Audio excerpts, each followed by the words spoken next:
Salut à tous, salut à toutes, c'est Stéphane des échanges de savoir de scénar et j'espère que vous allez à patate. Aujourd'hui, deuxième épisode de la série de vidéos sur les inspirations dans les jeux de rôle. La dernière fois, nous sommes intéressés à l'histoire de la biologie avec le chevalier de Lamarck. Aujourd'hui, un autre sujet, la démarche scientifique et le scepticisme. On peut relier ce sujet à l'ancienne vidéo, vu que Lamarck était sceptique, c'est pour ça qu'il a fait ce qu'il a pu faire. Et nous, souvent, pendant les jeux de rôle, nous sommes sceptiques, en vérité. En effet, on ne sait jamais si nous devons faire confiance aux personnages non-joueurs, notamment des PNJ, comme on dit, ou si nous devons ne pas leur faire confiance. On pèse le pour et le contre, parfois ça fonctionne, et parfois on se fait quand même avoir. Et dans la vie de tous les jours, on entend ou on lit des quantités importantes d'informations, y compris des informations scientifiques ou soi-disant scientifiques. Sont-elles fiables? Comment vérifier la fiabilité d'une information? Il faut parfois chercher d'où elle vient.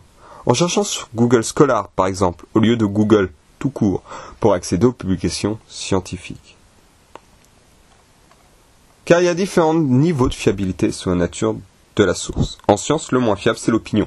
Je pense que ce n'est pas fiable.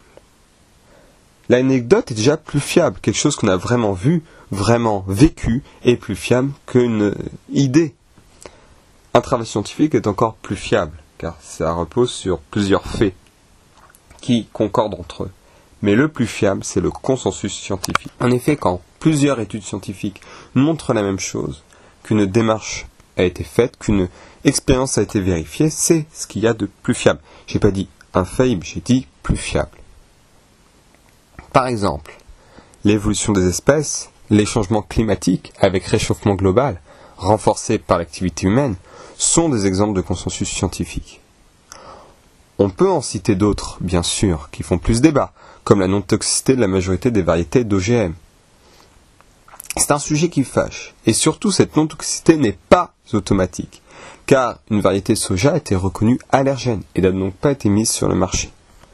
Ce qui veut dire que le consensus scientifique sur les OGM devrait plutôt dire il n'y a pas d'automatisme sur les OGM, une variété peut être non toxique ou allergène, on a vu les deux cas, et donc elles doivent être testées comme elles le sont maintenant. Et ces recherches doivent être publiées. Quand un sujet ne fait pas consensus dans la communauté scientifique, c'est soit qu'il y a plusieurs théories pour expliquer un même phénomène. On peut donner l'exemple de l'apparition de l'univers. Le phénomène de l'apparition de l'univers, on ne sait pas comment c'est passé. La théorie majoritaire, c'est le Big Bang, avec au début pas grand-chose, des particules élémentaires en physique quantique, et puis qui se sont complexifiées. Il y a une autre théorie où l'univers est en extension puis en rétraction indéfiniment et donc n'a pas de début ni de fin. Cette théorie est beaucoup plus minoritaire. Mais il y a une grande majorité sur le Big Bang, mais il n'y a pas réellement de consensus sur le sujet. Et une deuxième chose, quand il n'y a pas de consensus, on peut s'inquiéter. En effet, le tabac, par exemple, dans les années 1960, faisait débat. Les études financées par les fabricants de cigarettes et les études indépendantes se contredisaient.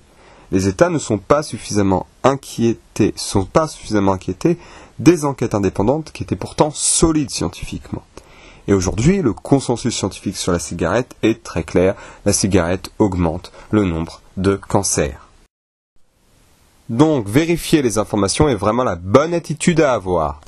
Par exemple, pour reprendre l'exemple de tout à l'heure, Monsanto, une grosse société qui fait quasiment tous les OGM, veut commercialiser une variété d'OGM.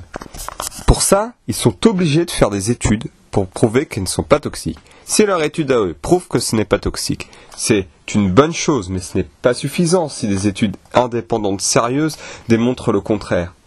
On est dans le même cas que le tabac dans les années 60. Par contre, si les études indépendantes sont d'accord pour dire que ce n'est pas toxique, là, il y a un consensus scientifique, et donc, il peut être commercialisé. C'est ce qui est arrivé à la grande majorité des variétés OGM qui ont été commercialisées, et c'est ce qui n'est pas arrivé, évidemment, à la variété de soja qui était allergène dont on a parlé tout à l'heure. Et donc, vérifier l'information, comme je disais, c'est la bonne attitude à adopter.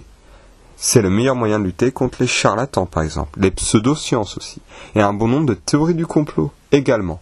Les complots existent évidemment, mais la plupart des théories du complot sont fumeuses. On peut même étudier ce qui est soi-disant paranormal de manière scientifique. C'est ce que font les zététiciens. Zététicien qui fait de la zététique. Par exemple, quelqu'un prétend être un médium. On lui demande de trouver, il y a 3 gobelets et sous l'un d'entre eux, il y a une pièce. Sous quel gobelet il y a la pièce. S'il réussit une fois, ça ne prouve rien. Car n'importe qui a une chance sur 3 de trouver le bon par hasard. On répète donc l'opération de nombreuses fois pour voir s'il est meilleur que quelqu'un qui le fait par hasard. Et le résultat des enquêtes des zététiciens, c'est que jamais personne n'a réussi à montrer qu'il était meilleur que le hasard, dans les médiums entre guillemets qui ont accepté. Ce qui veut dire qu'il n'y a pas de médium, que les médiums n'existent pas jusqu'à preuve du contraire. Et donc pour conclure, dans les jeux de rôle, nous développons notre esprit critique, car on se méfie des dires de nos interlocuteurs, nous demandons des preuves. Dans la vie de tous les jours, le scepticisme est utile. Il est essentiel dans la pensée scientifique. Pour prolonger cette réflexion, je vous conseille les chaînes YouTube suivantes. La Tronche en Biais, chaîne scientifique à l'esprit critique, avec Vled Tapas et Samandax. Hygiène mentale, qui s'intéresse à la zététique et explique très bien comment vérifier ses sources. Ça, c'est bien. Et Myceliums, également une chaîne sur la zététique et l'esprit critique. Et donc là, on voit qu'il y a quelques chaînes sur le sujet. Et donc, il y a du choix. N'hésitez pas à aimer, à partager cette vidéo et à vous abonner à la chaîne officielle des échanges de savoir de scénar. À très vite et portez-vous bien.